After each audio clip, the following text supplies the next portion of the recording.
The static hiss of the Vox was the first sound to greet us as we docked with the drifting freighter Merciful Saint. I had expected silence, the kind of hollow absence that clings to derelicts like frost. But instead there was music. It was faint at first, a delicate thread woven into the static, so subtle I thought it was my imagination. Then the thread resolved into something unmistakable. A lullaby. A child's lullaby. My breath caught as the melody slid through the conbead in my ear. Lilting and soft, like a mother singing her babe to sleep. Impossible. The Merciful Saint's crew had been declared lost weeks ago. No life signs, no survivors, nothing but a drifting coffin orbiting the dead world of Gethsemane. I glanced at the men and women of my detachment, the Night Watch. Their expressions were grim, impassive behind frost-rimed visors. They had heard it too. None of us spoke. We didn't need to. In the Imperium there are rules of reality, and we all knew one had just been broken. The ship loomed before us, its hull blackened and cracked from some unknown trauma. There were no functioning docking ports, so we cut our way in, lag boots clanging as we entered through a ragged tear in the plating. The air inside was bitterly cold, a freezing mist curling from our breath. Frost clung to the walls in delicate filigrees, and beneath it, a thin layer of black ash coated every surface.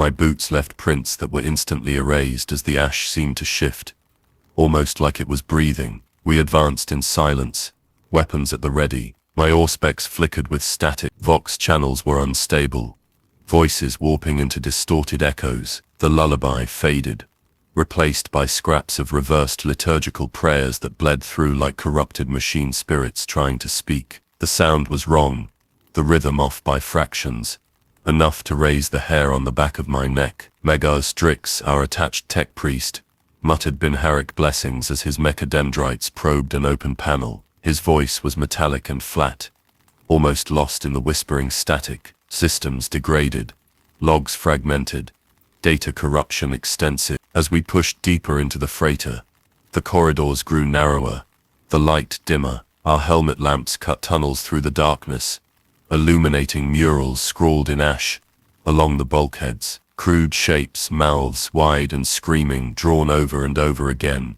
Private Lauren gagged, "Emperor preserve us." Quiet, I hiss. My own voice sounded too loud in the frozen silence. We reached what had once been a crew compartment. Bunks lined the walls like tombs. The smell hit first, a sour metallic tang that coated the tongue. Then the beam of my lamp caught a shape fused into the bulkhead. It had once been a man. Now it was part of the ship. Flesh and metal melded together in an obscene union. His mouth open in a silent scream. Frost rhymed his hollow eye socket. At first glance I thought his lips were moving. But no, it was the ash. The black dust around his mouth shifted in sync with the faint vibrations beneath our boots. The lullaby returned, so close it felt as though it was being sung directly into my skull. I froze. My breath caught. The voice was no longer distant or distorted. It was alive. Behind me someone whimpered. Another muttered a prayer. Drix's mechadendrites rattled as he frantically scanned the corpse, his Binharic cant rising in pitch. No, no, this is not possible, not sanctioned, not real. I approached the fused body slowly, weapon raised. The song swelled impossibly loud in my ears. My vision blurred, and for a heartbeat, I saw a child's shadow standing beside the corpse, tiny hands clutching at the man's uniform. Then it was gone, leaving only frost and darkness. The Vox crackled violently, a burst of static split the air, and then a whisper, clear and unmistakable, slid through the comms. It spoke my name, Severin. The sound rooted me to the spot. My heart slammed against my ribs. No one aboard this ship should know me. No one alive should speak that name in this void. Severin. It whispered again, softer this time, almost coaxing. Around me, my squad shifted uneasily. Private Lauren's visor snapped toward mine. "Sir, did you hear?" The lights flickered and died. Total darkness swallowed us. In the blackness, the lullaby resumed, louder than ever, wrapping around us like a shroud. The voice sang of sleep, of warmth, of home, of surrender. And for one terrifying moment, I wanted nothing more than to close my eyes and obey. The darkness pressed in, absolute and suffocating. My helmet lamp sputtered, flared, then steadied, throwing stark cones of light across the corridor. The others followed suit, beams lancing through the void like thin blades. The lullaby did not fade with the light's return. It only shifted, growing softer, more insidious, as though retreating deeper into the walls themselves. "Check status," I ordered, forcing authority into my tone. My voice sounded too sharp, too brittle, like glass ready to shatter. One by one my squad responded, all present, all accounted for. Relief flickered through me, brief and fragile. Then Private Lauren's voice cracked over the vox. "Sir." Private Corder's Auspex reading just dropped to 0 for a second, like he vanished off the grid. Corder's helmet snapped to poured Lauren, his voice defensive. "I'm right here, damn it." "No," Lauren stammered. "Not physically, like you ceased to exist, just for a heartbeat." Megos Drix turned his sensor array toward the bulkhead, mechadendrites twitching like nervous fingers. Binary cants spilled from his vox grill, layered and harsh. "Anomaly detected. Environmental stability compromised. Recommend immediate withdrawal to safe perimeter." I considered it. Emperor knows I considered it. But orders were orders, and abandoning a mission without confirmation of threat classification was heresy. I motioned forward. "We continue. Stay tight. Eyes open." As we moved, the ship seemed to twist around us. Corridors bent subtly, as though the geometry itself resisted our presence. Once I glanced back and saw the corridor behind us looked different than before. The angle of a bulkhead wrong, too sharp, like a jagged tooth. Drix muttered a litany of stability under his breath, his mechanical voice trembling. "This vessel is not merely derelict, it is resonating with what?" I asked, keeping my voice low. He hesitated, a pause heavy with dread, with memory. The words sank into me like ice. We reached a junction where 3 passageways met. The left corridor was collapsed, blocked by twisted steel. The right sloped downward into darkness. The center passage hummed faintly, a barely perceptible vibration under our boots. "There," Drix said, pointing a mechadendrite toward the center. "Signal strength increasing, source proximity rise." The squad moved cautiously, boots crunching on the brittle layer of frost and ash. The lullaby wove in and out of the static, sometimes clear, sometimes warped into a keening wail. It was maddeningly familiar. I caught myself humming under my breath before I realized what I was doing. My blood went cold. I hadn't heard this song since childhood, and my mother had never taught it to me. "Sir," Corporal Var hissed. "You hear that? It's personal." I nodded slowly. "Keep your minds guarded. Recite the Catechism of Steel if you must. Don't let the sound inside." The corridor opened into what had once been a medbay. The walls were slick with condensation, as if the ship itself were sweating. Medical tables lay overturned, tools scattered like bones. Lauren moved ahead, scanning with his Auspex. "Readings are..." He cut off abruptly. "What is it?" I asked. "They're gone," he whispered. "Who's gone?"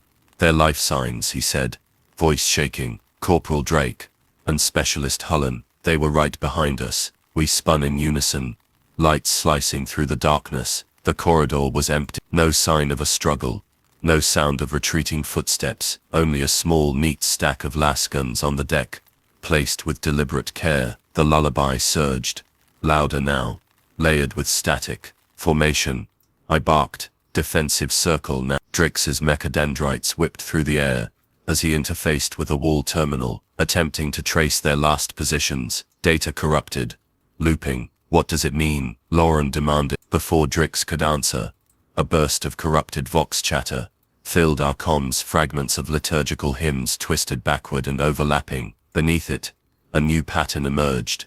Binary code, repeating endlessly. Drix's voice dropped to a low monotone as he translated.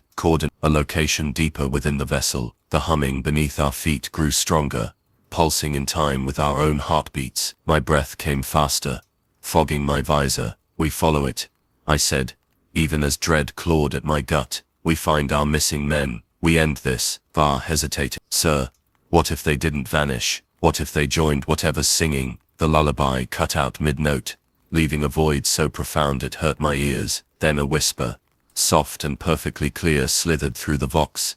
"Severin," it said, "come to me." And the lights ahead flickered, revealing a sealed bulkhead door marked with the sigils of a chapel deck. The mark was ancient, scorched and half erased, but the shape of a stylized mouth remained visible beneath the grime. The whisper became a low hum, as if the ship itself were drawing breath, waiting for us to enter. The bulkhead loomed before us like a monolithic barrier, its surface marred by scorch marks and centuries of grime. The faded sigil of an open mouth glared back at us, half buried beneath layers of ash and rust. My breath sounded loud in my helmet as I studied it, a harsh rasp that made me feel suddenly exposed, like prey caught in a predator's sight. The humming beneath our boots deepened, vibrating up through my bones in a way that felt uncomfortably like a heartbeat. "Drix," I said quietly. "Open it." The tech priest's mechadendrites whirred as he interfaced with the ancient locking mechanism. His voice slipped into Benharic cant, a metallic litany that overlapped with the low ever-present hum. The harmony between the two sounds was unsettling, as though the ship was singing back to him. "There is resistance," Drix murmured. "The lock does not wish to be opened." "It doesn't get a choice," I said, raising my weapon. My squad shifted behind me, forming a defensive wedge, their movements sharp and precise despite the fear I could taste radiating from them. With a final grinding groan, the bulkhead split down the center, opening like the jaws of some colossal beast. A wave of air rolled out, thick with the scent of old incense and something far fouler, sweet, cloying rot that clung to the back of the throat. Our helmet lamps swept across the space beyond, revealing a vast chamber that stretched upward into darkness. The floor was a mosaic of cracked ceramite tiles, their patterns obscured by ash. At the center stood an altar of black stone, and upon it lay rows of human jawbones arranged in precise geometric shapes. They formed patterns that seemed to shift when viewed from different angles, defying logic and stability. Lauren gagged audibly. "Emperor's mercy, what kind of chapel is this?" Var's voice was a harsh whisper, a heretical one. We advanced slowly, the silence oppressive, save for the rhythmic hum that now seemed to pulse in time with our own breath. The walls were lined with statues of robed figures, their faces worn smooth as if by countless reverent touches or deliberate erasure. Their headless forms loomed like judges presiding over our trespass. Drix knelt by the altar, his mechadendrites twitching furiously as he scanned the bone arrangements. "These are not random," he said, voice reverent and horrified all at once. "Each position corresponds to a Benharic subreme. This is a language made of bones," Var muttered. "That's not language. That's madness. Madness and design are not mutually exclusive," Drix replied. His monotone wavered slightly. "This is communication." As he spoke, I became aware of a subtle change in the chamber. The humming was no longer confined to the floor. It was in the walls, the statues, the very air. The sound vibrated in my teeth and skull, making it hard to think. I realized with a start that the hum was following a pattern, as though responding to our movements, adapting to our presence. "Sir," Lauren said, his voice trembling, "do you hear that? It's forming words." I strained to listen. He was right. Beneath the steady vibration was a cadence, a rhythm, like breath shaping syllables. It was almost familiar, though I couldn't place it. "Stay focused," I ordered. "Eyes up, weapons ready." We moved deeper into the chamber, and the statues seemed to close in, their blank faces catching the edges of our light beams. My heartbeat quickened. The air was growing warmer, the temperature rising inexplicably the further we went. Beads of condensation formed inside my visor, clouding my vision. The hum stopped.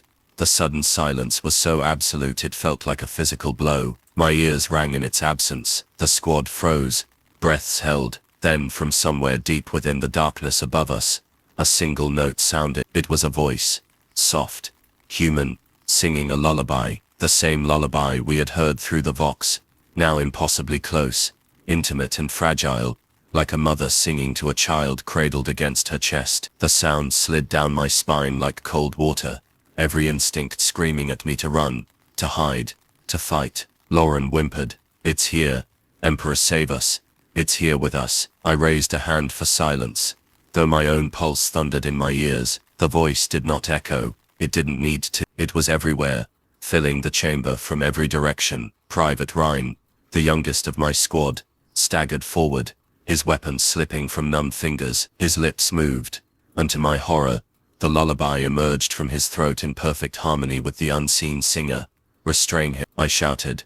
Var lunged, grappling Ryan as the boy convulsed. His eyes rolled back until only the whites showed, his body jerking as if unseen strings controlled him. Drix's mechadendrites clamped down on his skull, scanning furious. "He is broadcasting," Drix said, disbelief creeping into his mechanical tone. "Multiple frequencies. The pattern is identical to Vox encryption sequences."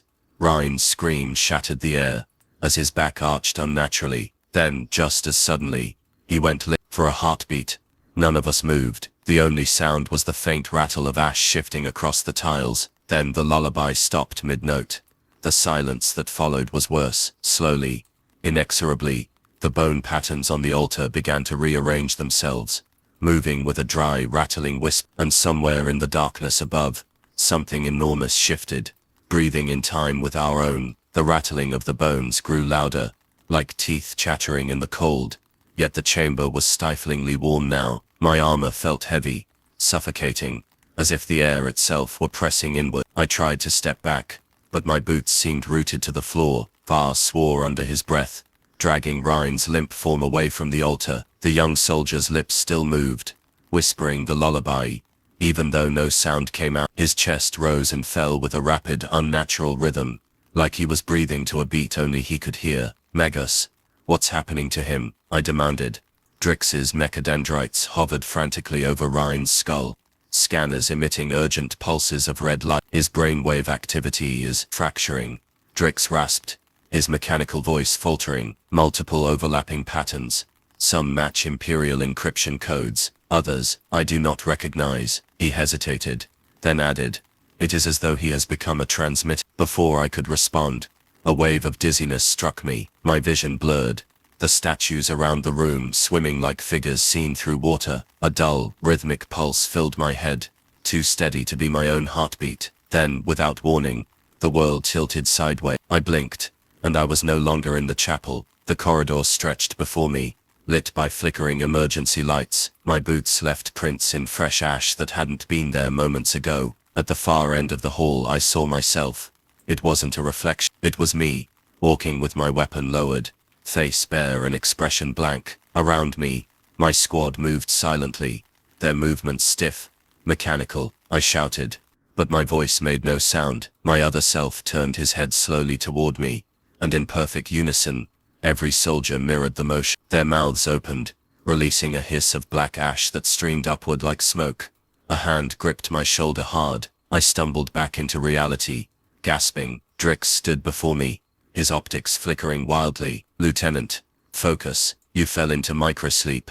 I stared at him, disoriented. "I saw.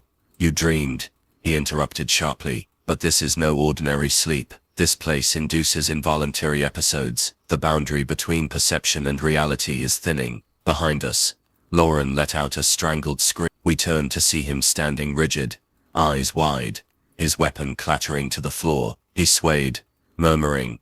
I was walking the same corridor. I could feel the ash between my teeth. Var grabbed his shoulders, shaking him. "Snap out of it, soldier." Even as Var shouted, the layout of the chapel seemed to shift. The statues were closer than before, their featureless faces looming in a way that made my skin crawl. The tiles beneath our feet warped subtly, angles no longer aligned. I realized with dawning horror that the room itself was changing when unobserved. "Sir," Drix said, his voice mechanical yet edged with panic. "Time registers on our systems are desynchronizing. Each device reports a different hour." The hum returned abruptly, louder than before. The jawbones on the altar rattled violently, then went still. At that exact moment, Ryan convulsed and screamed. It was a raw, animal sound that froze every one of us in place. His back arched so far I heard vertebrae crack. Then he collapsed, chest heaving. Something dark and granular poured from his mouth. At first, I thought it was vomit. Then I saw it wasn't liquid at all. It was ash, black, fine ash spilling in a steady stream, piling on the cracked tiles. The mound grew rapidly, humming softly, as if the ash itself was alive. Var staggered back, crossing himself. "Emperor preserve us. Hold formation," I barked. Though my voice shook, my weapon tracked the growing mound. Drix extended a mechadendrite toward it, scanning furiously. "Unprecedented readings," he muttered, his monotone rapid and clear. "The ash is emitting rhythmic pulses. Binary. A message." "What kind of message?" I demanded. His optics flared. "A warning. It says, Do not wake her. The words settled over the squad like a pall, even through the terror clawing at me. I sensed the humming, the singing, the dreams.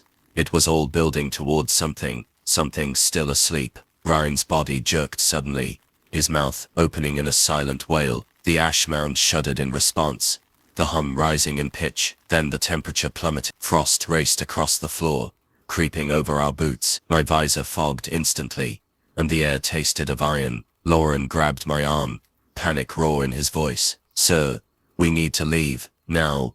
I hesitated, torn between duty and survival. The ash mound began to spread, thin tendrils snaking across the tiles like roots seeking soil. Each tendril pulsed in time with the lullaby, which had returned so faintly it seemed to come from inside my own skull. "We move," I said finally, forcing steel into my voice. "Fall back to the junction, Drix. Collect what data you can." As we turned to retreat, I glanced back at Ryan. His body was crumpled beside the altar, still twitching. His lips moved once more, forming a single silent word, "Mother." The chamber lights flickered violently. Then from somewhere deep beneath the deck, something vast exhaled, and the entire ship seemed to breathe with it. The deck vibrated beneath our boots as if something deep within the ship had shifted, stretching itself away. Frost cracked loudly across the bulkheads, webbing outward like shattered glass. The temperature plunged further, each breath a plume of mist inside my visor. The ash on the floor writhed, scattering in concentric circles around the mound as though fleeing from something beneath. Every instinct screamed at me to run, but I forced my voice steady. "Move, back to the junction, now." Val and Lauren dragged Ryan's limp body between them, his limbs twitching involuntarily. Drix scuttled alongside, mechadendrites lashing through the air, his Ben Herrick cants rising to a near hysterical pitch. My own legs felt like lead, as if gravity itself was growing heavier with each step. Behind us, the altar collapsed with a sound like bones snapping, releasing a deep guttural resonance. The jawbones scattered across the tiles, rattling and clattering, forming strange spirals before dissolving back into ash. The lullaby returned, distant at first, then building in volume until it seemed to come from everywhere at once. The voices multiplied, weaving together into a warped choir that shifted between tenderness and fury. We reached the junction, only to find the path we'd entered through was no longer there. The corridor had folded inward, bulkheads twisting like molten wax, leaving a seamless wall of metal and frost. Throne's blood. Var gasped, backing away. "It's sealing us. It's reconfiguring itself," Drix corrected, his voice jittering as his system struggled to process the changes. "The architecture responds to stimuli." Lauren whirled on him. "You mean it's alive?" "Alive is insufficient terminology." Drix, his optics pulsed brighter. "It is reactive, dreaming." Before I could demand clarification, the lights flickered and dimmed, plunging us into near darkness. Emergency lumens glowed faintly in the distance, pulsing like a hot. The vox crackled violently, fragments of reversed prayers and static slicing through. Then, abruptly, a clear binary tone emerged, precise and deliberate. Drix froze mid-step, translation incoming. His mechadendrites hovered in the air, as streams of data flowed into his system. Message reads, "Do not wake her." A cold sweat prickled beneath my armor. "Her?" I echoed. "The entity?" Before Drix could answer, Ryan screamed. The sound was raw, ragged, his voice breaking as he thrashed against Var's grip. His eyes snapped open, pupils blown wide until there was nothing but blackness. "She's listening," he wailed, his tone shifting between voices, his own, then a child's,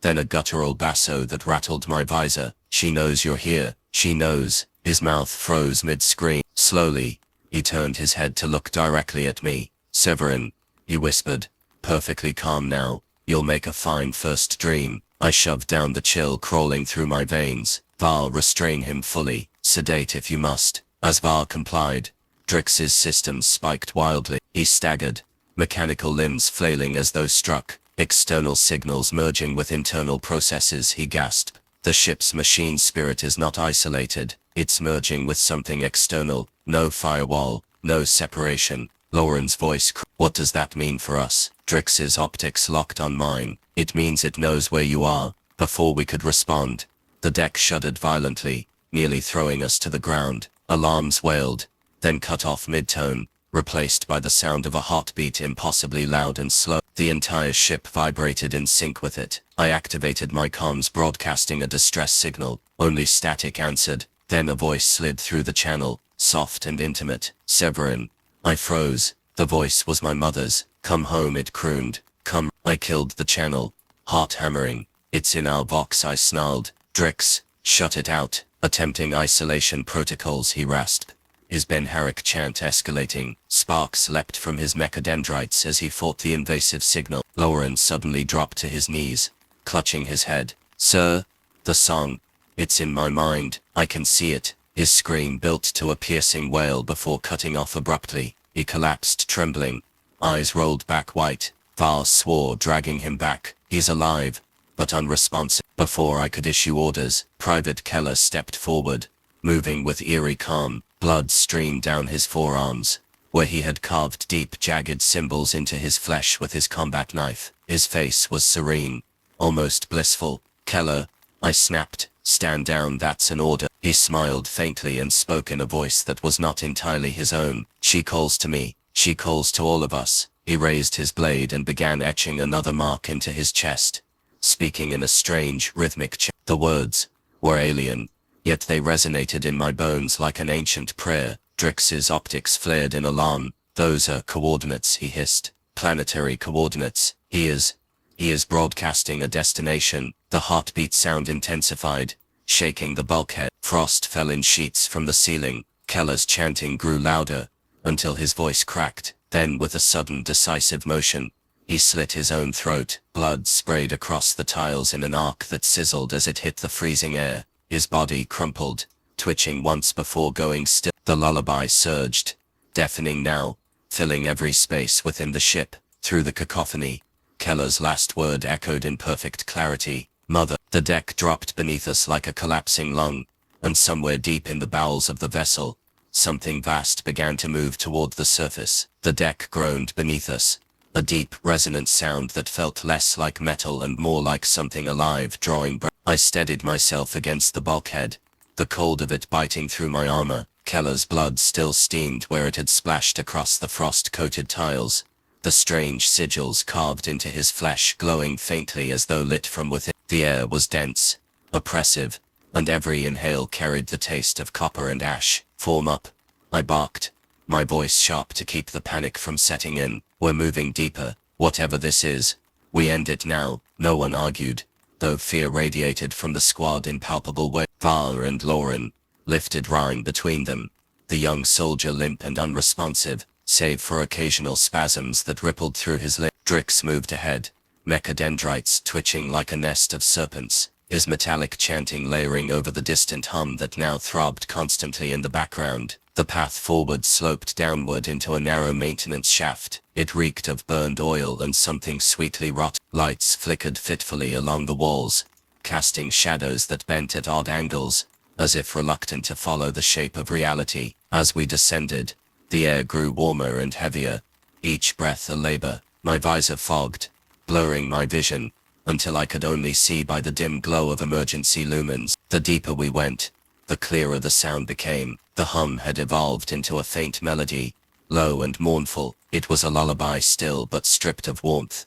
now a dirge that spoke of endings rather than rest. With every step, it seemed to vibrate through my bones, through the very structure of the ship. Val's voice cracked over the vox. "Sir, this doesn't feel like we're heading to a lower deck. It feels like," he hesitated, then swallowed, "like we're descending into something's throat." "Keep your mind clear," I snapped, though the same thought had occurred to me. "It's architecture, nothing more." But even I didn't believe that anymore. The shaft opened suddenly into a vast chamber, and my breath caught. The space was impossibly large, far beyond what the ship's schematics had shown. Towering columns rose like rib bones to meet an unseen ceiling lost in darkness. The floor stretched out before us, uneven and glistening, covered in a thin sheen of moisture that gleamed under our light. And everywhere there were skeletons. They were arranged in seated rows, like a cathedral choir frozen mid-hymn. Each skull's jaw was forced open to an unnatural width,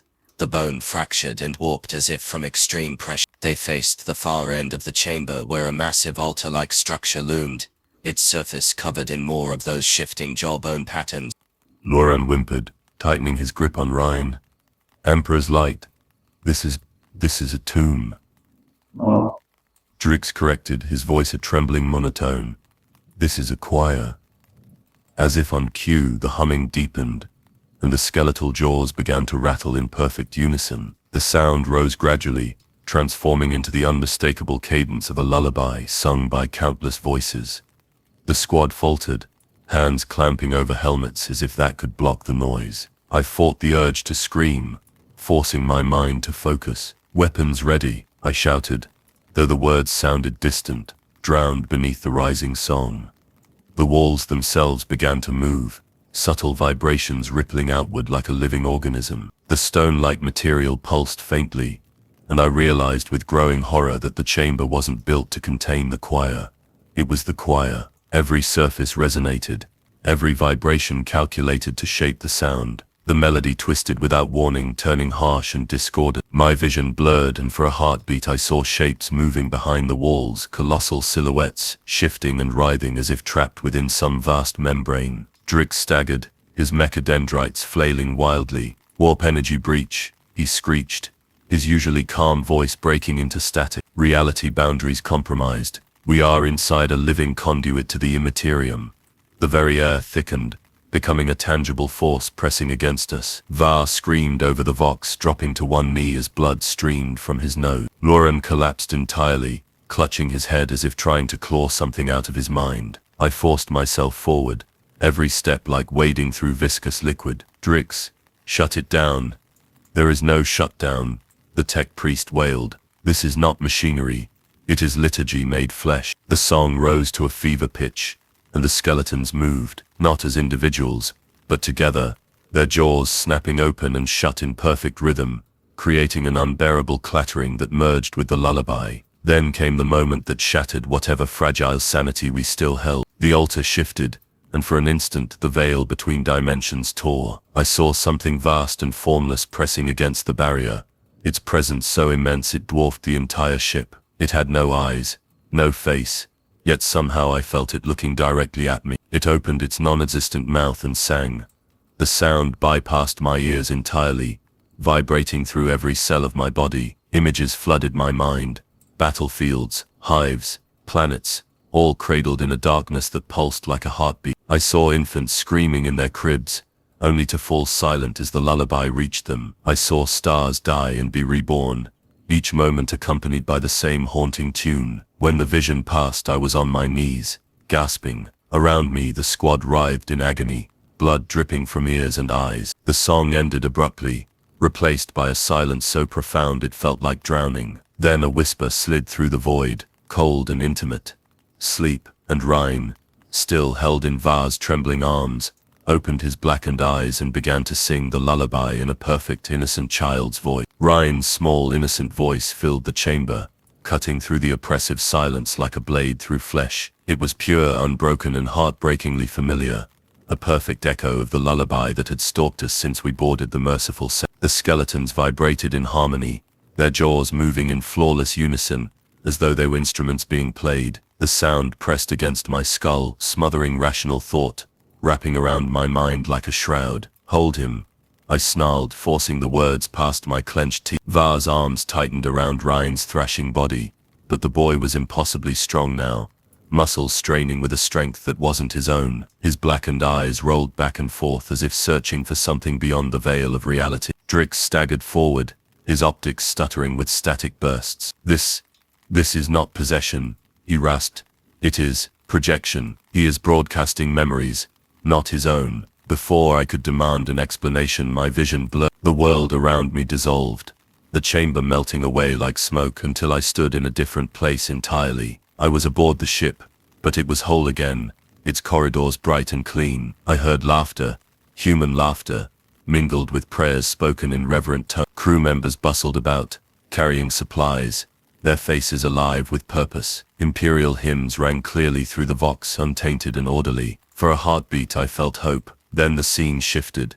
I was in a laboratory deep within the vessel. Red-robed adepts of the Mechanicus stood around a circle etched into the deck with sacred oils and blood. At its center were rows of sleeping crew, bound to cots, their chests rising and falling in eerie synchron. Wires and tubes connected them to humming machinery, and a colossal vox emitter towered overhead, its surface covered in glyphs. I couldn't read. The lead adept turned, and though his face was obscured by a brass mask, I could feel his ambition radiating like heat. His voice was metallic and exultant. We will harness the unbounded power of the Empyrean. Dreams are the purest form of thought, untouched by logic or doubt. By weaving them together, we shall shape the warp itself into obedience. The sleepers twitched, their mouths moving silent. The adepts began to chant, their Ben-Harik hymns merging with the hum of the machinery. The sound built to a crescendo, growing unbearable.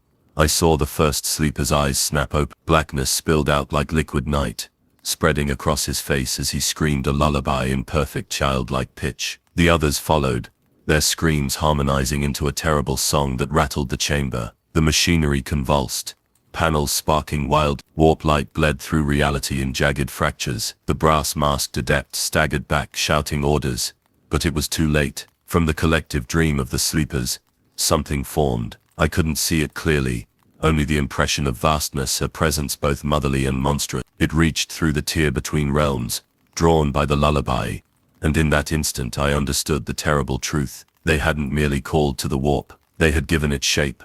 The crew thrashed, their bodies snapping apart as though reality itself rejected them. Their blood spread in symmetrical patterns across the floor, forming runes identical to those we'd seen etched in ash. The vision shattered. I staggered back into the present, gasping, my chest heaving like I'd been drowning. Around me, the squad lay scattered, some groaning, others deathly still. Var knelt, clutching his head, blood streaming from his ears. Lauren curled on the ground, whispering prayers over and over, his voice raw. Drix was on his knees, his mechadendrites twitching spasmodically. I saw it, he croaked. The origin. This ship was not transporting cargo or pilgrims. It was an experiment. They sought to weaponize dreams, to command the warp through the subconscious. His optics flickered. They succeeded. Ryan's voice continued to sing, unbroken and pure. As I turned toward him, his song shifted mid-note, flowing into a perfect recitation of my childhood memories. The exact words my mother had sung to me in the barracks on my homeworld, down to the tremor in her voice. I froze.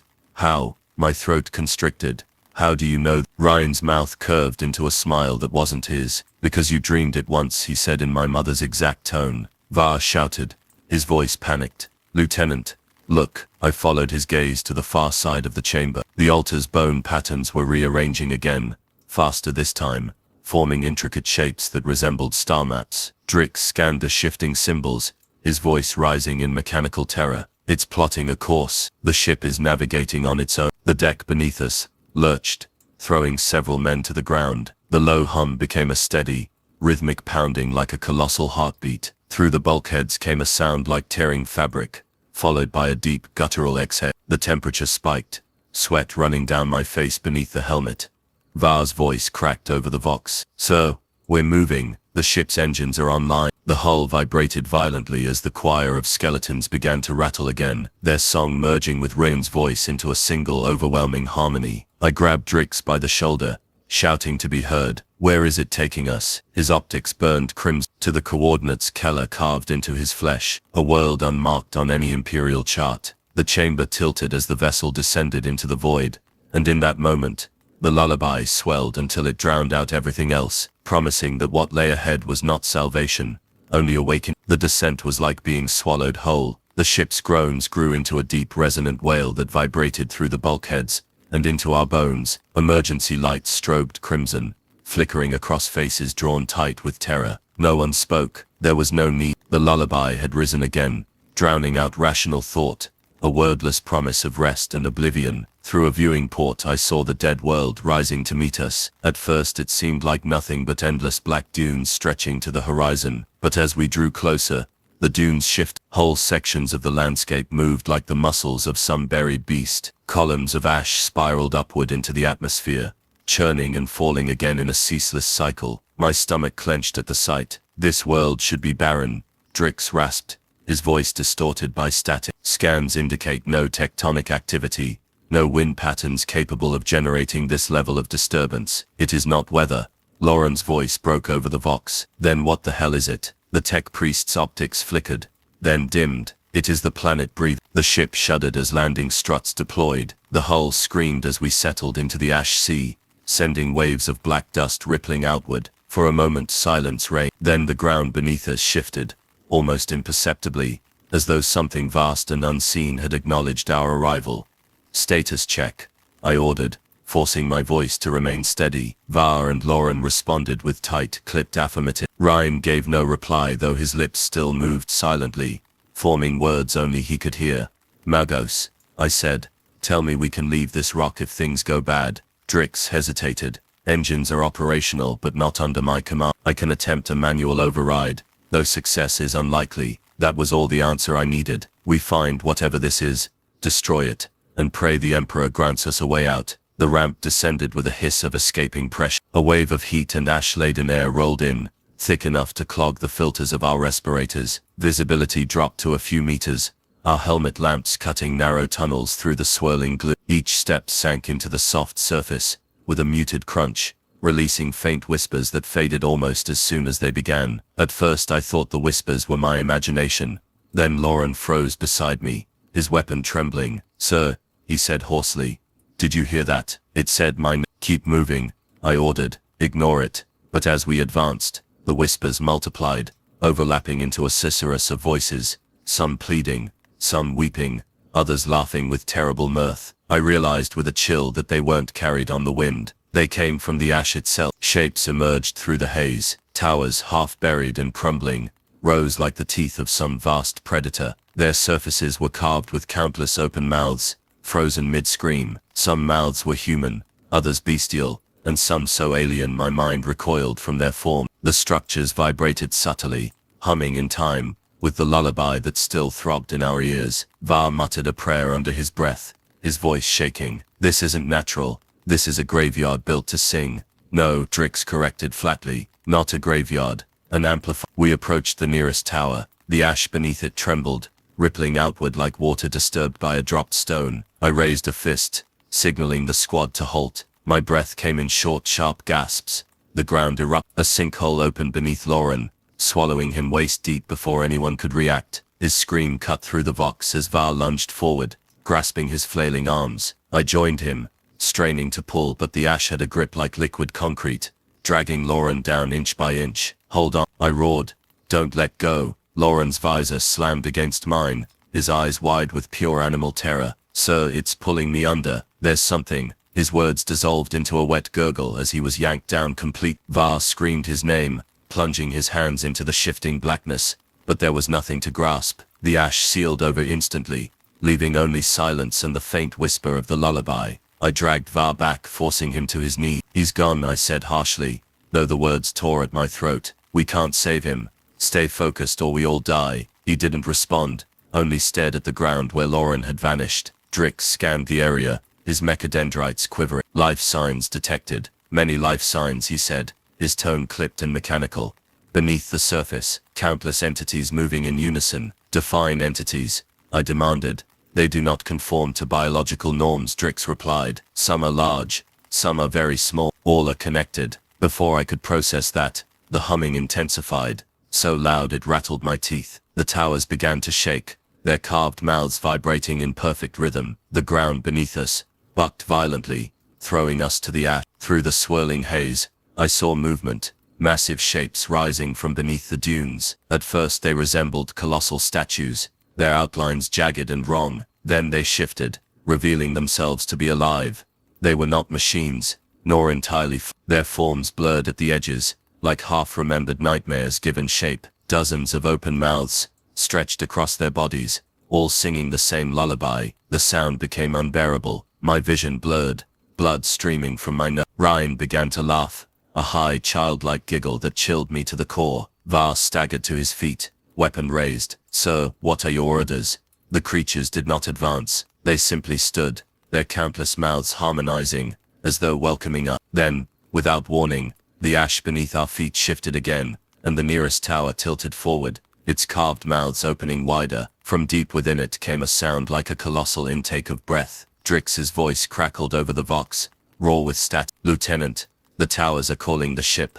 They are harmonizing with its engines. As if to confirm his words, the ground erupted once more, and in the distance, the merciful saint rose from the dunes like a leviathan, answering its master's song. The sight of the merciful saint rising from the dunes froze me in place. Its vast hull, blackened and broken, ascended as though pulled by invisible strings, ash cascading from its flanks like the shedding skin of some titanic beast. The towers' mouths vibrated violently, harmonizing with the ship's engines in a single suffocating note. My vox crackled with static that tasted like blood in my mouth. "Megas," I shouted over the deafening resonance.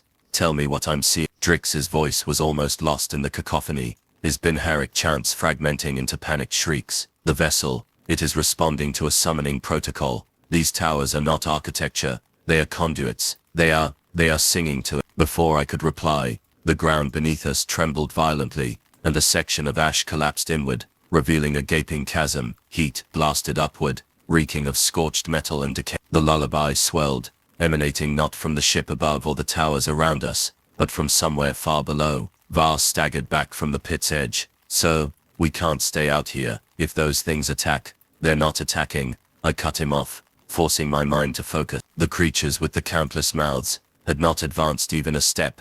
They stood like sentinels, their song merging with the deeper melody rising from below. A terrible realization struck me. They weren't guardians, they were choir members. "Inside," I ordered. "We go." Var's head snapped toward me, eyes wide. "Down there. Are you insane?" I grabbed his shoulder, shoving him toward the edge. "Whatever's down there is controlling all of this. If we destroy it, maybe we have a chance to survive. Now move." There was no time for argument. The ash crumbled further, forming a sloping tunnel into the darkness beneath the dunes. With weapons raised and helmet lamps cutting narrow beams of light, we descended. The temperature increased with every step, sweat pooling beneath my arm. The walls here were not natural stone or sand, but a seamless fusion of both, shaped into flowing curves that pulsed faintly like veins beneath skin. The further we went, the more the air seemed to hum, the vibrations resonating through our bone. The lullaby shifted subtly, no longer a simple melody, but an intricate harmony of countless voices. Some were high and sweet, others deep and guttural. The combined sound was almost unbearable, a constant pressure against the mind. Ryan began to giggle again, the sound thin and broken. "She's so close," he whispered, "so close to waking up." Var snarled and shook him. "Shut him up before I leave him," I snapped. "He's a conduit now. What he says might matter." The tunnel opened abruptly into a cavernous chamber. My first thought was that we had entered some unholy temple. My second was that we were inside something alive. The walls were smooth and curved, glistening with moisture. Faint ridges ran along their surfaces, expanding and contracting like breathing muscle. Bioluminescent veins pulsed beneath the skin-like surface, casting a sickly glow that barely reached the high, vaulted ceiling. The heat here was oppressive, a stifling wet warmth that made my armor feel like a coffin. At the center of the chamber stood structures that defied classification. They resembled a cross between cathedrals and gestation pods, towering spires fused with organic sacs that throbbed in time with the lullaby. Shapes floated within the sacs, vague silhouettes that twitched and shifted as if dreaming. Drix's voice was barely audible, trembling with mechanical static. "This is a cradle world, forbidden mechanicus experiments, sites where failed attempts to birth stable warp entities were entombed and erased from record." Var stared at him, horrified. "You're telling me this whole planet is one giant wound?" "Yes," Drix rasped, "and it has never truly died." As we advanced, I noticed the floor was covered with a thin layer of ash mixed with something wet and dark. With each step, faint whispering rose from beneath, as though thousands of voices were buried just below the surface. The lullaby swelled again, and the sacs hanging from the spires pulsed brighter. Through the murky membrane of one, I saw a face press outward, human, mouth open in a silent scream. Then it sank back into the fluid.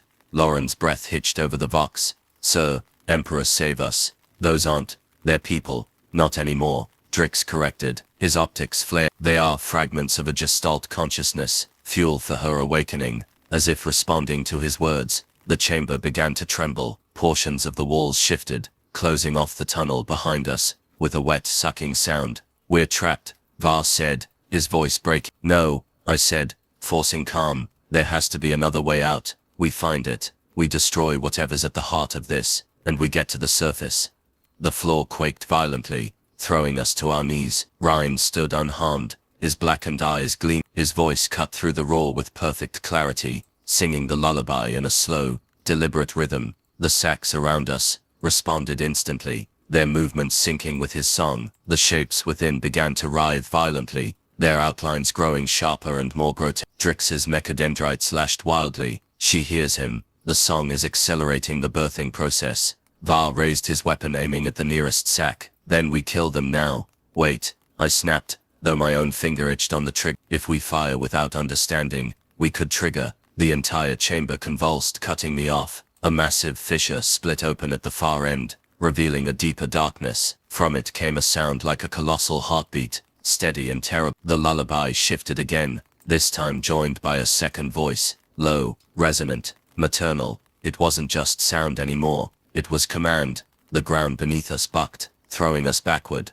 When I looked up, the tunnel we had descended through was gone, sealed complete. Drix's optics dimmed to pinpricks of red light. Containment breach, he whispered. The nursery has awakened. And with that, every sack in the chamber tore open at once, spilling their contents onto the floor in a flood of steaming fluid and thrashing, half-formed things that screamed in perfect unison with the lullaby. The sound of the sacks tearing open was wet and obscene, like the ripping of flesh magnified 1,000-fold. Steam rolled across the chamber, thick and suffocating, carrying with it the smell of rot and burning incense. Shapes writhed in the haze, their bodies twitching and spasming as they dragged themselves free of the ruptured pods. They were not whole, not yet. Limbs ended in tapering strands of muscle, mouths opened and closed where no faces should be, and their skin gleamed translucent, slick with amniotic fluid that steamed on the hot ash-covered floor. Ryan's singing grew louder, more confident. His voice had become something unnatural, layered,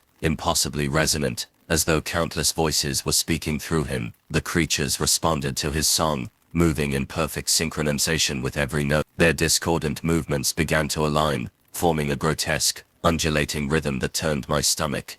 Var, fire, I roared. Var didn't hesitate. His rifle barked, bright muzzle flashes cutting through the steam. Bolter rounds punched into the nearest creature, tearing chunks of flesh and fluid into the air. It staggered, but didn't fall. Instead, the surrounding throng pressed closer, their twitching limbs reforming into something more stable, as if pain itself was shaping them into coherence. Keep shooting, Var bellowed, firing again and again, the chamber filled with the deafening roar of weapons fire. Drix added his own contribution, activating a plasma cutter from one of his mechadendrites, searing through the writhing mass with a blinding blue arc. The smell of burned meat filled the air and the creatures wailed in unison, a perfect mirror of Ryan's lullaby.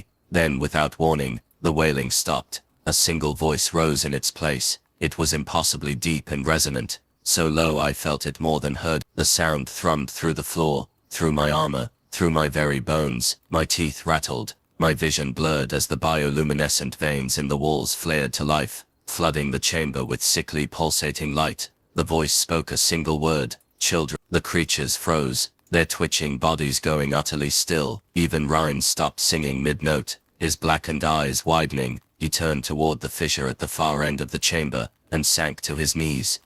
No, Var whispered, his voice breaking. No, no, no. From the fissure, something vast began to emerge. At first it was only a shadow, a darkness deeper than the cavern itself. Then I saw it for what it truly was, a form that defied the limits of perception. It was as though my mind could only grasp fragments at a time, a colossal silhouette of arms that became spires, a torso made of flowing ash and bone, a headless figure, crowned by a halo of shifting mouths. The voice of the mother was no mere sound now, it was a physical force. My body locked, my limbs trembling as though some unseen hand gripped me. Severin, it said, and though the voice was alien, the tone was unmistakably maternal. It was my mother's voice. My breath caught. That isn't real, but it felt real. It reached into my memories, plucking moments from my childhood, weaving them into its song. The smell of my mother's cooking, the warmth of her embrace, the lullaby she had sung to me as I drifted to sleep. All of it was here in this chamber, radiating from the thing that rose before it. Var screamed, tearing free of the invisible grip. He charged, emptying his rifle into the mother's vast form. The bullets vanished into the shifting ash, swallowed whole without effect. Var, no, I shouted, but my voice was drowned by the rising chorus. The mother spoke again, and this time the walls of the chamber seemed to breathe in unison, Do not fear. Sleep. Sleep. Var's scream cut off mid-breath. His body went limp, collapsing to the floor like a discarded doll. The creatures moved instantly, swarming over him, their many mouths closing around his body with wet, tearing sounds. In seconds he was gone. Lauren let out a choked sob. Emperor, save us. What is this thing? Drix's voice was mechanical and flat, stripped of its usual precision. A failed creation, a weaponized thought given flesh. She is not a daemon. She is a dream given voice. The mother's attention shifted to Drix. His mechadendrites froze mid-motion, spasming as if locked by external control. Slowly, against his will, he turned to face the fish. His monotone fractured into binary shrieks, as streams of data poured from his systems, projected into the air like cascading sigils of light. She's rewriting him, Lauren cried. I fired into the sigils, but the rounds passed harmlessly through, vanishing into nothing. Ryan rose to his feet, still swaying to the mother's rhythm. His small frame trembled, his mouth stretching wider than humanly possible as a second, deeper voice layered over his own. She dreams of unity, he intoned, though it was no longer Ryan speaking. She dreams of an end to division. We will be her choir, her children, her song. The chamber began to contract, walls folding inward like the closing petals of a vast flower. The heat intensified, until my armor's warning system screamed. Lieutenant, Drix rasped through static, his voice briefly his own again. Destroy the central node. It is her tether to this reality. My gaze darted to the base of the fissure, where a massive growth of bone and metal jutted from the floor, pulsating in time with the mother's voice. I sprinted toward it, firing as I ran. Ryan's laughter followed me, high and terrible. The creatures surged to intercept, their malformed bodies twisting through the steam. Lauren covered me, screaming as he poured round after round into the hall. I reached the node and planted a melter charge, slamming my hand on the detonator. The floor beneath me shook violently as the mother's voice rose to a deafening pitch. Severin, she said again, softer now, almost tender. Why do you fight me? I am your first memory. For a heartbeat I faltered. Images of my childhood filled my vision, memories so perfect, so intimate, I almost believed them. Then the charge detonated. The node erupted in a blinding flash, molten shards raining down. The mother's form convulsed, her voice breaking into a wail that tore through flesh and metal alike. The creatures screamed in unison, collapsing into formless heaps. I stumbled back, deafened and half-blind, as the lullaby shattered into chaos. The mother was wounded, but she was not dead. And as the smoke cleared, I saw her vast shadow begin to rise again, her countless mouths opening wide to sing once more. The blast wave hurled me backward, tearing the breath from my lungs. My visor cracked as I slammed into the slick, pulsating wall. For a heartbeat, there was only the taste of blood and the ringing echo of the explosion. Then the wail of the mother filled the chamber, a sound so immense it seemed to bend reality itself. I staggered to my feet, weapon raised, blinking through the smoke and steam. The node was gone,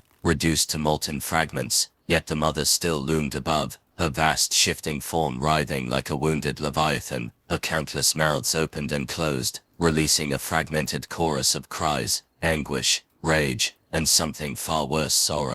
The lullaby returned, broken and discordant now, as if sung by a choir tearing itself apart. My squad was scattered, silhouettes in the haze. Lauren crouched behind a collapsed growth of bone, firing blindly into the thrashing remnants of the creatures. Drix twitched on the floor, his mechadendrites spasming violently as streams of corrupted data bled from his systems. Then Rand's voice rose above it all, impossibly clear. Lieutenant Severin, he said. But it was not Ran anymore. It was the mother speaking through him, her tone soft, coaxing, almost loving. You hurt me, but you do not understand. You are part of me. You always have been. No, I shouted, though my voice cracked under the weight of her presence. I fired at her towering form, the rounds vanishing into the shifting ash like stones into deep water. You are nothing but a warp-born abomination. The mother laughed, a low, rumbling sound that made the floor quiver. And yet you dream, Severin. You all dream. I am the song you hum in your sleep, the warmth you long for when the void is cold. I am your first breath and your last whisper. As she spoke, the walls of the chamber began to ripple, their bioluminescent veins forming patterns that hurt to look at. My vision swept. Suddenly the heat and stench were gone, replaced by the soft glow of a childhood room I had not seen in decades. I was home.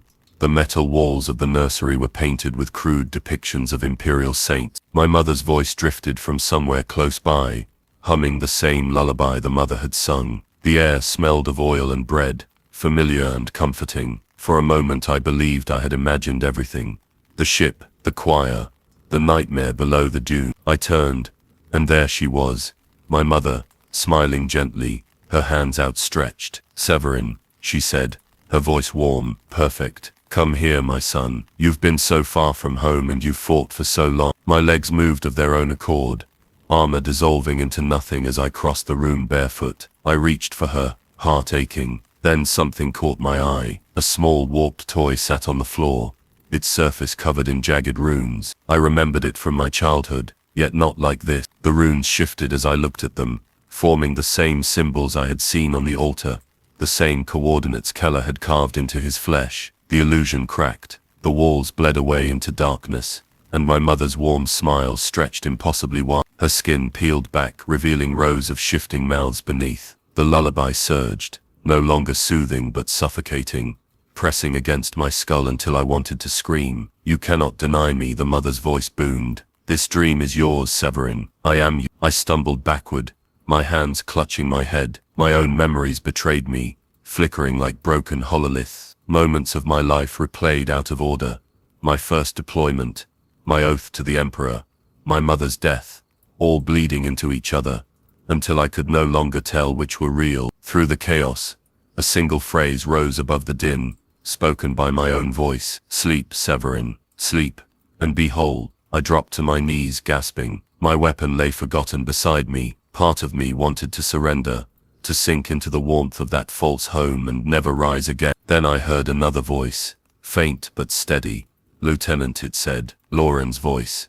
I forced my eyes open. Lauren knelt before me, blood streaking his face, his weapon clutched in trembling hands. "It's a lie," he rasped. "Fight it. You are here with us, not there." The illusion wavered. For a heartbeat I saw both worlds at once, the nursery and the nightmare. The mother roared, her countless mouths opening in fury. "He is mine." "No," I growled, forcing myself to my feet. I seized my weapon and fired point blank into the warped toy on the floor. The illusion shattered completely, fragments of false memory falling away like glass. I was back in the chamber. The mother reeled, her form flickering as if reality itself was rejecting. Ryan screamed, clutching his head, as black fluid poured from his eyes and mouth. "You would destroy your only sanctuary," the mother hissed, her voice trembling with rage. "I would destroy you," I spat. The chamber convulsed violently, and the fissure behind the mother widened into a yawning void. Through it I saw only endless darkness and countless shapes shifting just beyond sight, each singing a fragment of the lullaby. Drix's voice cut through the chaos, sharp and mechanical despite his broken systems. "Lieutenant, if she crosses fully into this plane, she will never be contained. You must sever her link now." "How?" I demanded. "The choir," he shouted. "Silence the choir, and she cannot sing herself into existence." I turned toward the skeletal figures embedded in the walls, their jaws still chattering in perfect rhythm. My heart pounded. There were hundreds, thousands of them.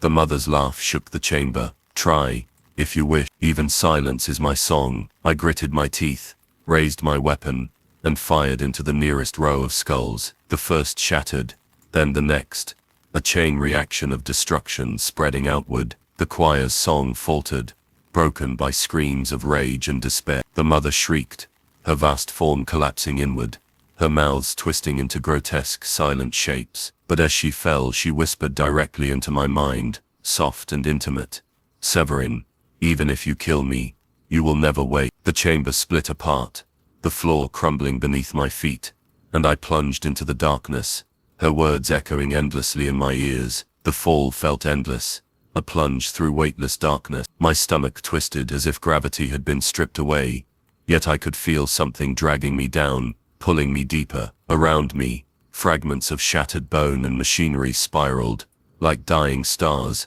their faint glimmers illuminating flashes of the mother's broken form above. Her silhouette writhed, vast and terrible, suspended in the collapsing chamber. Though her mouths were silent now, I could feel her presence like pressure against my skull. her whispered promise echoing endlessly, "You will never wake."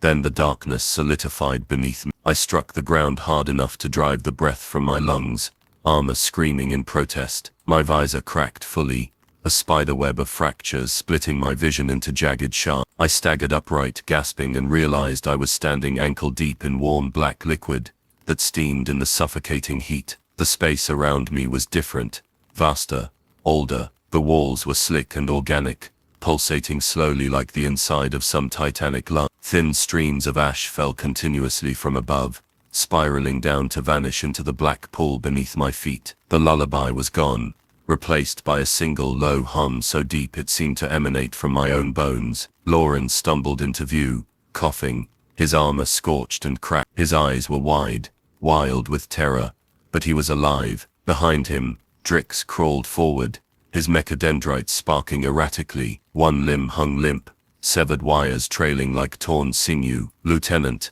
Drix rasped, his voice a warbling mess of corrupted Binharik and word. We have descended into the birthing chamber. This is her core." I turned slowly, and my breath caught.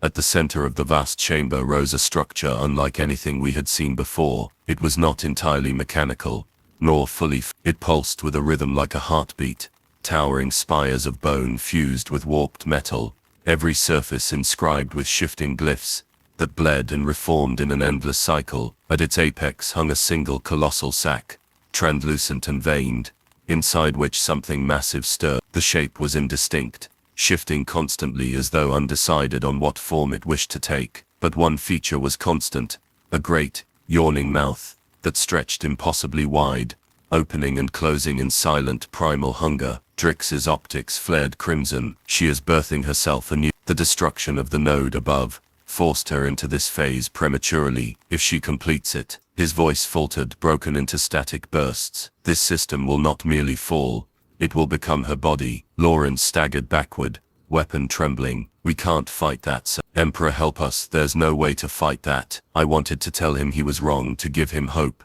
but the words stuck in my throat, because deep inside, I knew he was right. The hum intensified, and the pool at our feet began to ripple. Figures rose from the black liquid, half-formed shapes like those we had seen before, but larger, more defined. Their mouths gaped silently, releasing streams of ash into the air as they crawled toward us. "Contact front," I shouted, raising my weapon. Lauren opened fire, screaming prayers as bolter rounds tore into the creatures. They fell, but for every one destroyed, two more emerged. The heat was unbearable now, waves of suffocating warmth radiating from the sack above. The smell of scorched flesh and metal filled my helmet. Drix staggered to my side, clutching a cracked data slate. "Lieutenant, the glyphs, they are not random, they are coordinates and frequencies, a birthing pattern. If disrupted, the process will collapse."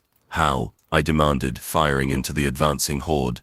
"Synchronization." Drix's voice rose to a shriek of static. "You must match the rhythm, and invert it." A counter-song. The realization struck like a blow. The lullaby had always been more than sound. It was structure, command, creation, and if it could create, it could also destroy. Rin's voice rang out behind me, clear and pure. I spun, heart lurching. He stood at the edge of the pool, untouched by the carnage, his eyes two pits of perfect black. His mouth moved, and the lullaby flowed forth, gentle, soothing, horribly beautiful. The creatures stilled, their bodies swaying in time with the song. Even Lauren faltered, his weapon lowering as his breathing slowed. Ren tilted his head, smiling with a child's innocence. "She's almost here, Lieutenant. She only needs one last push. Sing with us." "No," I shouted, forcing my mind to focus. "Drix, tell me the pattern." The tech priest's mechadendrites flailed, emitting screeches of Binharik as he calculated. At last, a fragmented chant emerged, a discordant inversion of the lullaby. I began to speak it, my voice raw and halting at first. The sound grated against the lullaby like a blade drawn across glass. The creatures hissed, their bodies convulsing. Ren's smile faltered, his song faltering for the first time. The sack above shuddered violently, the form within twisted, mouths snapping open and closed in agitation. Lauren rallied, his voice joining mine, ragged but defiant. Together, we forced the counter-song louder, drowning out Ren's melody. The mother screamed, It was not a sound but a physical force, a shockwave that hurled us to the ground. My vision blurred, ears bleeding. The chamber shook as fissures ripped through the walls, streams of ash erupting into the air. The sack split down the middle. From within, a single massive hand emerged, flesh and metal, interwoven, claws tipped with bone. The mother was forcing herself into reality, her birth accelerated by our defiance. Drix's voice cut through the chaos, urgent and final. "Lieutenant, if she breaches fully, no counter-song will matter. You must destroy the cradle now." I looked to the towering structure. Glyphs blazed across its surface, their rhythm matching the mother's heartbeat. "Cover me," I roared. Lauren opened fire, screaming curses as I charged. The creatures swarmed, but I smashed through them, every step fueled by desperation. I reached the base of the cradle, and slammed my last melter charge into its pulsing core. The mother's countless mouths all opened at once. "Severin," she roared, a single, perfect note of rage and longing. I detonated the charge. The world became white fire and silent. When the sound returned, it was not the mother's song, but a single, piercing wail, the first cry of something vast and newborn. It rose and fell, shaking the planet, the towers, even the ship above. And then, as abruptly as it began, it stopped. I opened my eyes to see the sack collapsing inward, its form disintegrating into ash that fell like black snow. The creatures dissolved into nothing. The hum ceased. But the silence was not victory. It was the breath held before a scream yet to come. Because somewhere in that void of sound, I could still hear a whisper. Soft, loving, certain. "Sleep, my children. I am not gone. I am only dreaming." The silence that followed was suffocating. It wasn't merely the absence of sound, but a void that pressed in from every direction, so complete it felt like the world itself had ceased to exist. My ears rang in the aftermath, a thin, trembling whine that only deepened the sensation of emptiness. I forced a breath into my lungs, the sound ragged, and too loud in my own helmet. The chamber was unrecognizable. Where moments ago there had been pulsating walls and the colossal birthing sac, there was now only ruin. The organic structures had withered to brittle husks, curling inward like burnt paper. Ash fell steadily from above, drifting down in a black snowfall that coated every surface.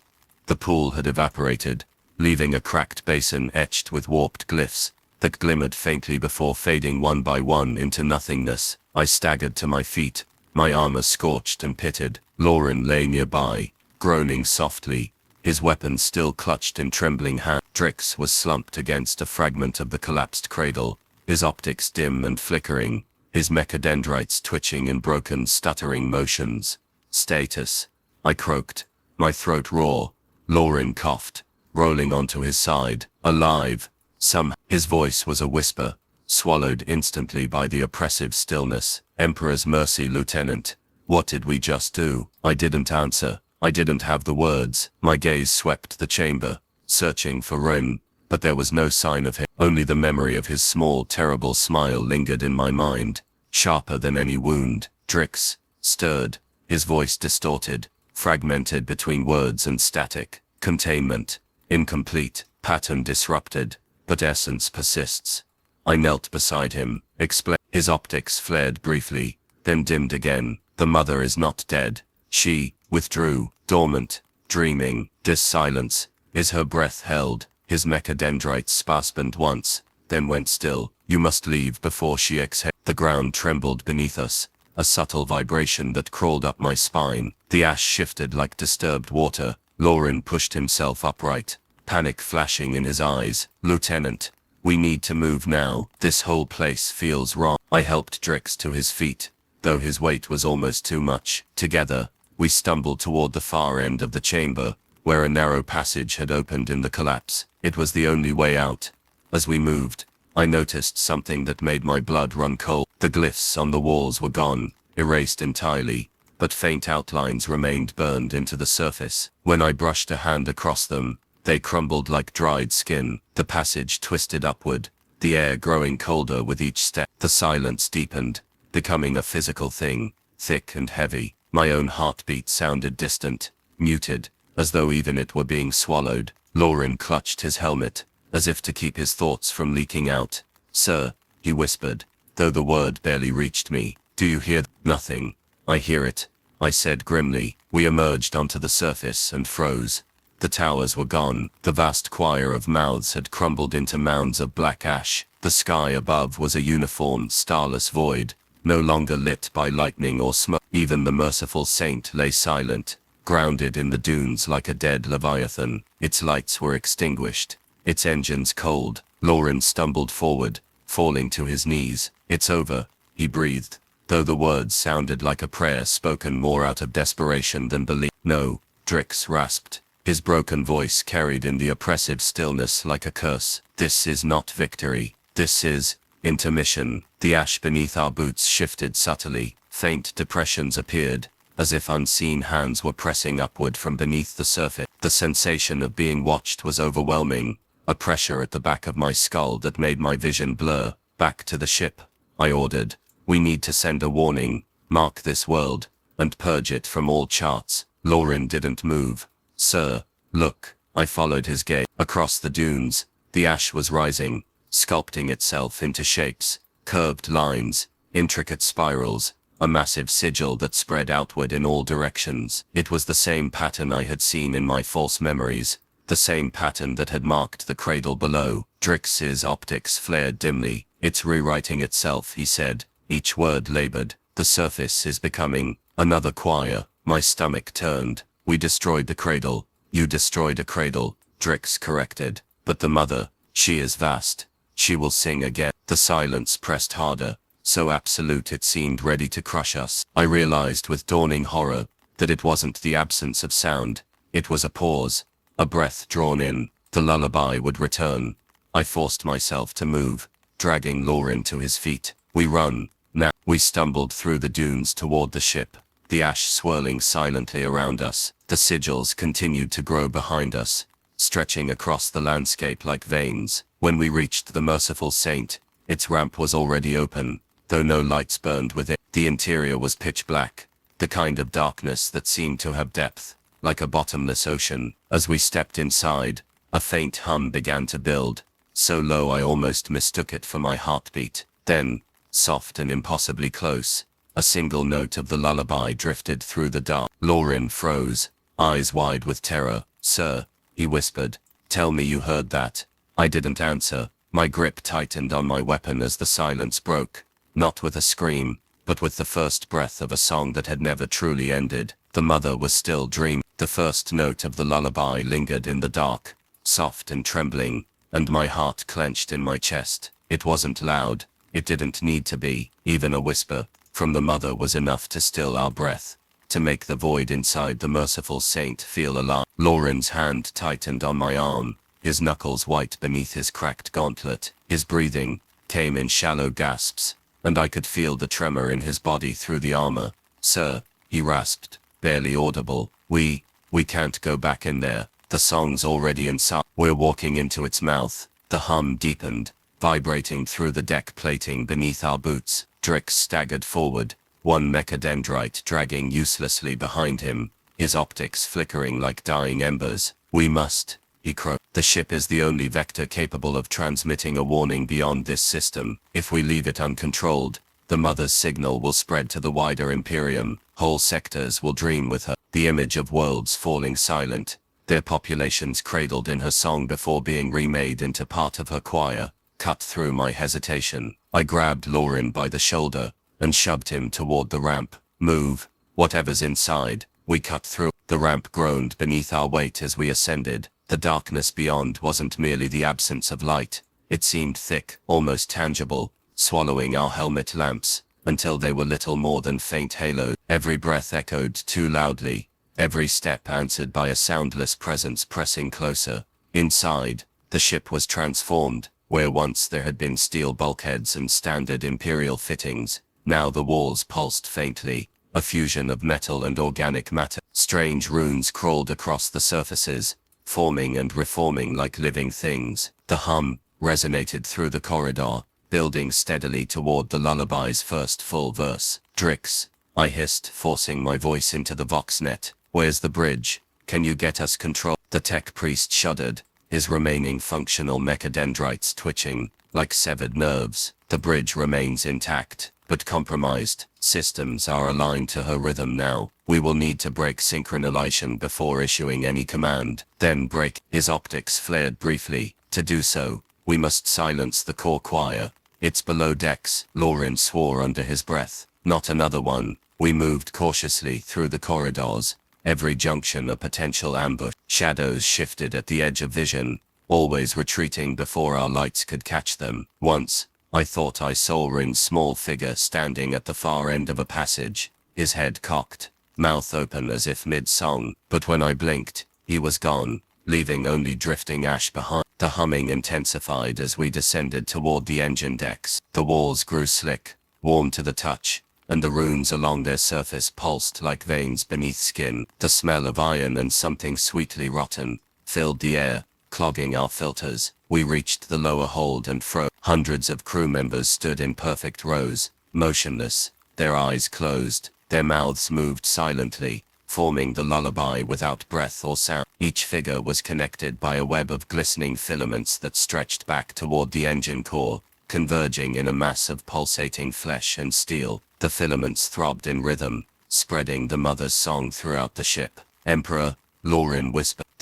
They're part of it now, not people anymore, Drix corrected coldly. They are transmitters, living nodes. I gritted my teeth. We cut the lines, end them, end her reach. Lauren hesitated, weapon wavering. Sir, they look like they're sleeping. They're not, I said flatly, and opened fire. The first row collapsed under a storm of bolter fire. No screams, no resistance, just bodies crumpling like marionettes with their strings cut. The filaments recoiled, writhing like severed worms. The rest of the choir stirred, their eyes snapping open. Black fluid poured from their mouths as they turned in unison toward us. Contact, I roared. They surged forward, silent but relentless. Lauren fired wildly, his voice breaking into panicked prayer. Drix deployed his plasma cutter, carving through the tangled filaments even as they tried to latch onto his limbs. The air filled with the stench of burning flesh and ozone. As the last of the filaments severed, the hum faltered, dropping suddenly in. The choir collapsed all at once, their bodies twitching before lying still. The core mass writhed violently, emitting a pulse of energy that knocked us all to the ground. Synchronization broken. Drix gasped, his voice raw. We have control. Then I shouted, dragging Lauren upright. To the bridge, we sprinted through the corridors. The hum, replaced now by a different sound, a rising, furious scream. The ship shook violently, as if something massive clawed at its hull from outside. The lights flickered, and the walls buckled inward, leaving streaks of black ash in their wake. We reached the bridge just as the first verse of the lullaby returned, louder than before. It wasn't coming from the choir anymore. It was coming from the planet below. Through the viewing port I saw the dunes shifting, the sigils stretching outward to cover the entire surface. The towers were rising again, reforming from the ash in perfect unison. She's rebuilding herself. Lauren Drix slammed himself into the command throne, jacking his remaining limbs into the interface. His optics blazed with desperate light. I can lock her signal here, contain it within the system, prevent it from spreading. And us, I demanded. There will be no escape, Drix admitted. The mother's voice filled the ship, vast and tender. Children, she crooned, do not fight me, come home. Lauren's weapon clattered to the floor. Sir, maybe she's right. Maybe, if we just rest. I struck him across the helmet, snapping him back to clarity. Focus, soldier. The ship shuddered violently. Warning runes flared across the displays as the planet's surface split, revealing a swirling abyss beneath the dune. A chorus of voices rose from it, merging into a single, perfect note. Drix, I roared. Now, the tech priest screamed, his body arching as he forced the systems into lockdown. The displays went dark, and a wave of static rolled outward, severing the connection between ship and planet. The lullaby cut off mid-verse, leaving a silence so sharp it made my ears ring. For a moment, there was only stillness. Then the mother's voice returned, softer than before, drifting through the ship, like a lover's whisper. You cannot contain a dream, my child, she murmured. Dreams slip through every cage. The hull groaned, and a hairline crack spread across the viewing port.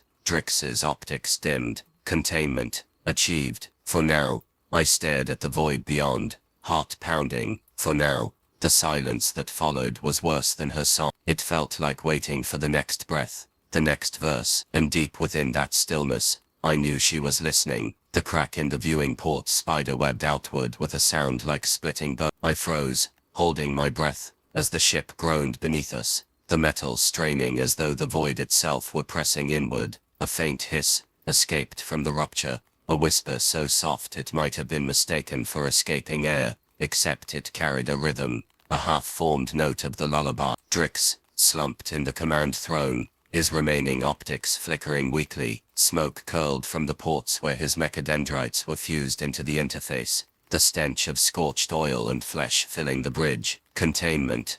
Stable. Signals suppressed within planetary orbit. She cannot spread beyond this world for now. Lauren's breath came in rapid, shallow gasps. His eyes darted to the viewport, then to the displays that no longer glowed with data, only static. We're trapped, he said, his voice breaking. No engines, no communications. Even if she can't reach out, no one will ever know what's down there. I swallowed hard, staring at the dying planet below. The surface shifted constantly, dunes flowing, like a living thing. The sigils we'd seen rising before now covered nearly every visible span of ground, forming a vast spiraling pattern that stretched beyond the horizon. It pulsed faintly, a heartbeat too slow to hear but impossible not to feel. She's not dead, I murmured. The words tasted like ash. No, Drix confirmed, his voice barely more than a vibration through his damaged Vox grill. The mother slumbers. This entire system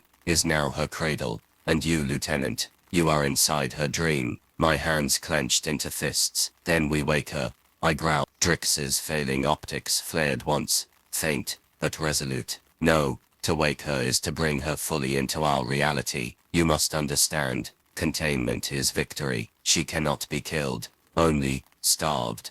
I stared at him, struggling to process the enormity of it. So we sit here, forever, guarding a sleeping god, waiting for her to stir again. Before Drix could answer, a low vibration rippled through the deck plates. Lauren stiffened, his weapon snapping up instinctively. What was that? The lights flickered, casting the bridge into stuttering shadows. Somewhere deep within the ship, a single drawn-out creak echoed like a groan of ancient timbers. Then faintly, impossibly, we heard a child's giggle, Raun's giggle. Lauren's breath caught. Emperor's blood. He's here. He's still here. The sound drifted through the corridors, weaving between the shadows. It wasn't just laughter. It was a thread of song, the opening note of the lullaby, playful and innocent. No, I whispered, my gut twisting. She's inside the ship. She never left. The viewport darkened, blotting out the view of the planet below. At first, I thought it was a systems failure. Then shapes began to move in the blackness, vague, shifting outlines that pressed against the glass from the other side. Countless mouths opened and closed in silent harmony, forming words we could not hear but could feel. The crack widened with a sharp, brittle sound. A thin trail of black fluid seeped through, beading like tears. Drix jerked violently in the command throne, his voice breaking into Binharic shrieks. She is testing the boundary. She seeks a new vessel. Then we hold the line, I snapped. My weapon felt pitifully small in my hands, but I raised it anyway. The laughter grew louder, Ryan's voice now overlapping with countless others. It came from every direction, echoing through the ship's halls. The lights died completely, plunging us into darkness lit only by the crimson glow of emergency rooms. In that darkness, something moved. Figures emerged from the shadows, their bodies twitching unnaturally, jaws opening wider than bone should allow. Former crew, now fully claimed by the mother's dream. Their eyes were empty voids, their skin stretched thin and translucent, the web of filaments beneath glowing faintly like veins of molten gold. Contact front, Lauren screamed, opening fire. The corridor exploded with muzzle flashes, the recoil deafening in the close space. The creatures fell, but more surged forward, their movements perfectly synchronized with the rising tempo of the lullaby. Drix, I shouted over the chaos, seal this deck. The tech priest convulsed, sparks showering from his ruined implants. System control, compromised. She sings through me now. His voice shifted mid-sentence, deepening into something soft, tender, achingly familiar. Severin, the mother cooed through him. You fought so hard. Let go. Come home. I fired point blank into the throne. Drix's body slumped, the connection severed in a burst of sparks and blood. The lullaby faltered for a heartbeat, the creatures staggering in confusion. Now, Lauren, I bellowed. He hurled a frag grenade down the corridor. The explosion tore through the mass of bodies, filling the air with smoke and a stench so foul it burned my throat. We bolted for the auxiliary control station. Without Drix's expertise, it was our only hope. The hallway shuddered violently as something vast struck the ship from outside. The lullaby surged again, louder, angrier. The control station door loomed ahead, sealed and pristine. I slammed the override, and we stumbled inside. Consoles flickered to life, displaying streams of corrupted data interspersed with fragments of song notation. Lauren collapsed against the wall, gasping, "Tell me you know what to do." I stared at the controls, my mind racing. There was no saving us, no saving the ship, but we could make sure nothing ever left this system. We burn it, I said. We burn the whole damn system. Lauren's eyes widened. Sir, that'll kill us too. Better us than the galaxy. I keyed in the final command sequence. The ship's reactors screamed to life, a rising note that harmonized with the lullaby outside. The two sounds clashed, building toward a crescendo that made my vision blur. The viewport cracked wide open, and for an instant I saw the mother's true form, vast and beautiful and terrible beyond comprehension. 1,000 mouths opened as one, singing the final verse. Then the reactors went critical. Light consumed everything. In that blinding moment I heard her last whisper, gentle as a lullaby sung to a sleeping child. Even Ash dreams, Severin, and I will dream of you. When the light faded, there was only silence. A silence that was not peace, but the pause before the next song began.